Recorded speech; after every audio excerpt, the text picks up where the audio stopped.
Every new discipline affects the rest. Every new discipline makes a difference. That's why action is so important. The smallest action, the least action. The action that you won't think will matter. It all matters. Take it. Because when you start accomplishing and the value starts to return, you'll find inspiration to do the next one and the next one and the next one. But for this whole process to work for us, we must first master the art of discipline, self-discipline. Consistent self-discipline. It doesn't really matter how smart you are or how much you know if you don't use it. It doesn't really matter that you graduated magna cum laude if you're stuck in a low-paying job. It doesn't really matter if you attended every seminar that comes to town if you don't apply what you've learned. Better than knowledge is applied knowledge. And once we've applied our knowledge, we must study the results of that process. Apply our knowledge, study the results. Refine our approach. Finally, by trying and observing and refining and trying again, our knowledge will inevitably produce worthy results, admirable results. And with the joy and results of our efforts, we continue to apply, to learn, to observe, to fuel our ambition with the positive reinforcement of continued progress. Pretty soon, we'll find that we're swept into a spiral of achievement, a vertical rise to success.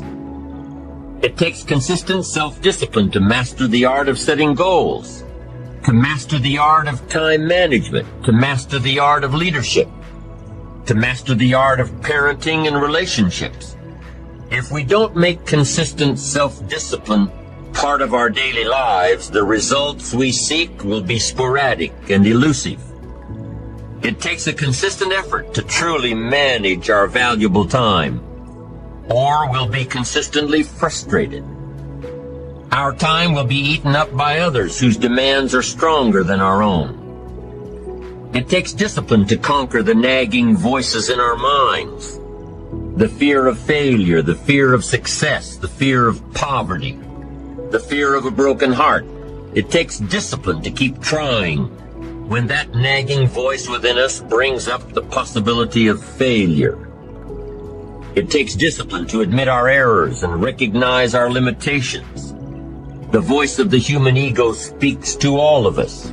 Sometimes the voice of ego says that we should magnify our value beyond our results. It leads us to exaggerate, to not be totally honest. It takes discipline to be totally honest, both with ourselves and with others. It takes discipline to change a habit, because habits are formed a little bit each day, every day, every day. Once habits are formed, they act like a giant cable. They act like a nearly unbreakable instinct that only long-term disciplined activity can change. You just got to go home and make a list after today. And here's the question to ask as you make this personal list. What am I not doing that would be easy to do? That could greatly change my health, my wealth? What am I not doing I'm neglecting that would be easy to do? Just go home and answer that question personally. You don't have to put the answers on a public bulletin board. This is just all personal stuff. But here's how you get a miracle going for your life. Number one, do what you can. Get a list of the stuff you could do and you haven't done, postpone, and start cleaning that up. You can't start at a better place for personal change. That'll affect your bank account, affect your future, affect your income, affect everything. You can't start a better life change process than cleaning up what you should be doing. A man says, well, my mother lives down in Florida. Should have written her 6 months ago. I just can't seem to get that letter written. I'm asking you to get that letter written, clean that up, and don't walk like other people walk. Don't postpone like other people postpone. You say, well, is it as simple as writing a letter? And the answer is yes. Where else would you start for life change, personal change?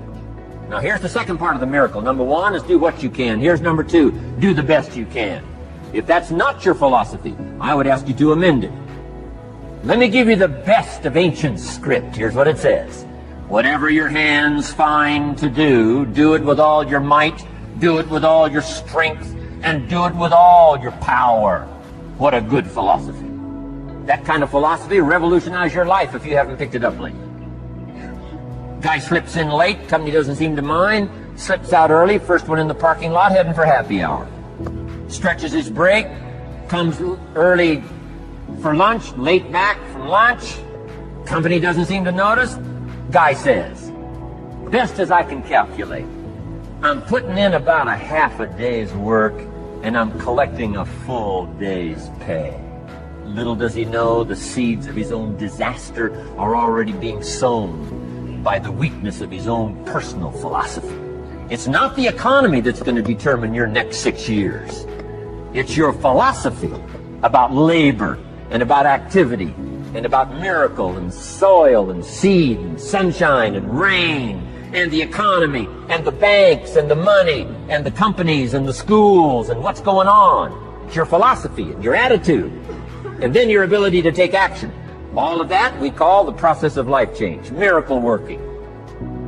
Consistent self-discipline. Set up a discipline when the emotions are high and the idea is strong and clear and powerful. That's the time to set up the discipline. Somebody talks about good health and you're stirred. Say, right, I need to get a book on nutrition. Get the book before the idea passes and before the emotion gets cold. Go for the book. Start the library. Start the process. Fall on the floor. Do some push-ups. Action. Gotta take action. Otherwise, the wisdom is wasted. Otherwise, the emotion soon passes. Unless you put it into a disciplined activity. Capture it. Disciplines is called how to capture the emotion and how to capture the wisdom and translate it into equity. Disciplines. You start walking around the block, it'll inspire you to get an apple. Get an apple, it'll inspire you to get a book. Get a book, it'll inspire you to get a journal. Get a journal, it'll inspire you to grow, develop some skills. All disciplines affect each other. Every lack affects the rest. Every new affects the rest. The key is to diminish the lack and set up the new. And you've started a whole new life process. Also, one more thought on discipline. Here's the greatest value of discipline. Self-worth. Self-esteem. People are teaching self-esteem these days, but they don't connect it to disciplines. The least lack of discipline, and it starts to erode our psyche. One of the greatest temptations is to just ease up a little bit, right? The slightest lack of doing your best starts to erode the psyche. Instead of doing your best, doing just a little less than your best. Sure enough, you say, well, it's just going to affect my sales. No, it's going to affect your consciousness. It's going to affect your philosophy. Now you've begun in the slightest way to affect your own philosophy. Here's the problem with the least neglect. Neglect starts as an infection. And if you don't take care of it, it becomes a disease. And one neglect leads to another. And the worst of all, when neglect starts, it diminishes our self-worth, our self-confidence, our self-value. You say, well, how can I get back my self-respect? I'm telling you, you don't have to go to 29 classes. All you have to do is start the smallest discipline that now corresponds to your own philosophy, like I should, and I could, and I will. No longer will I let neglect stack up on me so that I will have the sorry scenario 6 years from now, giving some excuse instead of celebrating my progress. That's the key to discipline. Okay? Let's get kids involved in the least of disciplines. One more, and then one more, and then another one, and then another one, and then some more. And the first thing you know, you're starting to weave the tapestry of a disciplined life into which you can pour more wisdom and more attitude and more strong feeling, more faith and more courage. Now you've got something, a vessel in which to put it. And now the equities start to flow. And the early return, I'm telling you, if you'll start this process, the early return will have you so excited, you'll commit yourself to this strategy for the rest of your life. You'll never go back to the old ways. Join a new crowd. Join a new group. The disciplines to do it. Take action. Now here's the other side of discipline. If there's considerable time that passes between the moment of awareness and the time of our implementation, then that is called procrastination. Procrastination, doing it tomorrow instead of today. Procrastination, an almost exact opposite of discipline. The voice within us says, get it done. Discipline then says, do it now. Do it to the best of your ability, today, tomorrow, and always, until finally, the worthy deed becomes instinctive. Procrastination says later, tomorrow, whenever I get a chance. Procrastination also says, do what is necessary to get by or to impress others. Do what you can, but not what you must. In every circumstance we face, we are constantly presented with these two choices. Do it now or do it later. Discipline and procrastination.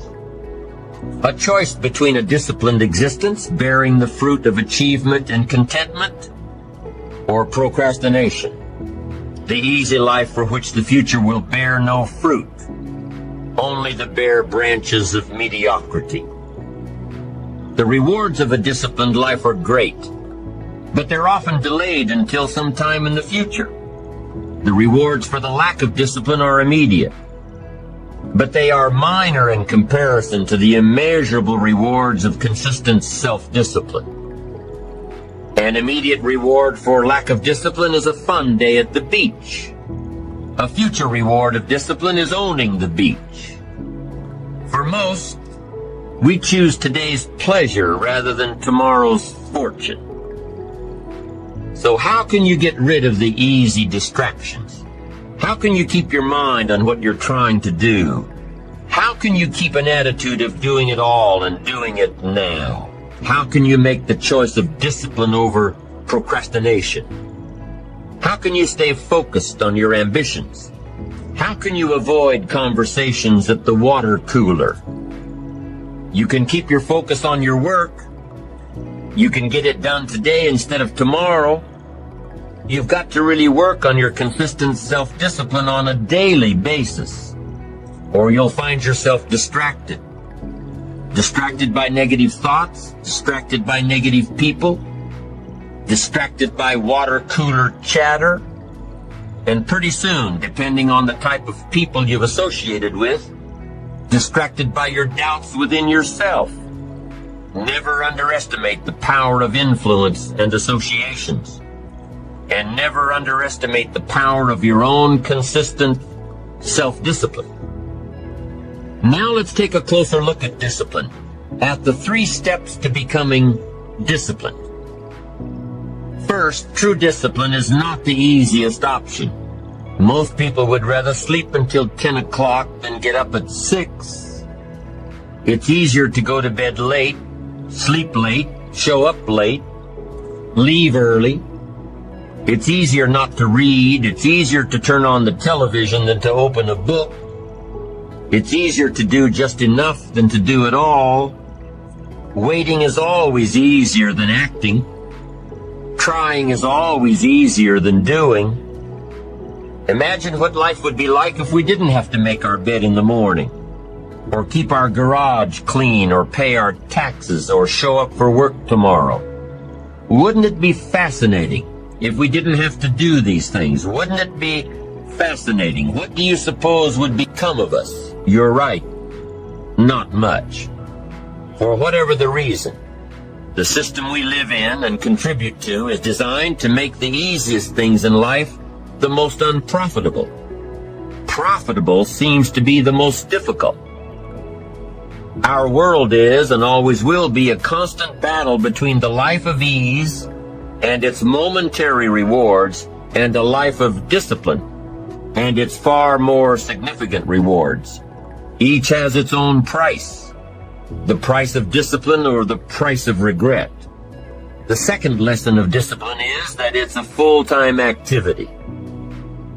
And we've said that the best form of discipline is consistent self-discipline. You see, the discipline that it takes to make your bed every day is the same discipline necessary for success in the world of business. The discipline to organize your garage is the same discipline to organize your business. All disciplines carry through to affect all parts of our lives. If we're disciplined in just one area and lazy in another, guess what? Pretty soon, the lazy side will creep in and destroy the disciplined side. The bad habits in one area of our life will eventually destroy our self-discipline in the areas we've been working on. Consistency cannot be inconsistent. Discipline is the mind being trained to control our lives. Discipline is a set of standards which we've selected as a personal code of conduct. Discipline is imposing on ourselves the requirements for honoring these standards. Once we've adopted these standards of behavior and conduct, we're committed to honor them. And if we don't, then there can be no disciplined activity. Here's the third step to becoming consistently self-disciplined. Number 1 is realizing that discipline isn't the easiest option. Number 2, discipline is a full-time activity, day by day, every day. And the third step to becoming self-disciplined is really a philosophy that holds one of life's unique promises. Number 3 simply says, for every disciplined effort, there is a multiple reward. That's one of life's great arrangements. Life is full of laws that both govern and explain behaviors. But this may well be the major law we need to understand. For every disciplined effort, a multiple reward. For every disciplined effort, a multiple reward. What a concept. If you render unique service, your reward will be multiplied. If you're fair and honest and patient with others, your reward will be multiplied. If you give more than you expect to receive, your reward is more than you expect. But remember, the key word here, as you might well imagine, is discipline. Everything of value requires care and attention. Everything of value requires discipline. Children require discipline. They must have a structure built for them. They must have boundaries to work within so they feel secure and comfortable to explore and grow. They must learn to recognize what's right and what's wrong, what's acceptable behavior, what's not acceptable. Children require unwavering discipline, consistent discipline, or they'll be confused as to how they're supposed to behave. The most valuable form of discipline is the one that you impose on yourself. Don't wait for things to deteriorate so drastically that someone else must impose discipline into your life. Wouldn't that be tragic? How could you possibly explain the fact that someone else thought more of you than you thought of yourself? That they forced you to get up early and get out into the marketplace when you would have been content to let success go to someone else who cared more about themselves. Your life, my life, the life of each one of us is going to serve as either a warning or an example. In the end, it is your own discipline that acts as the magic catalyst to give substance and depth to your ambition, to achieve your own plans and dreams, to have what you want to have, and to become what you want to become. Your consistent self-discipline is the magic catalyst.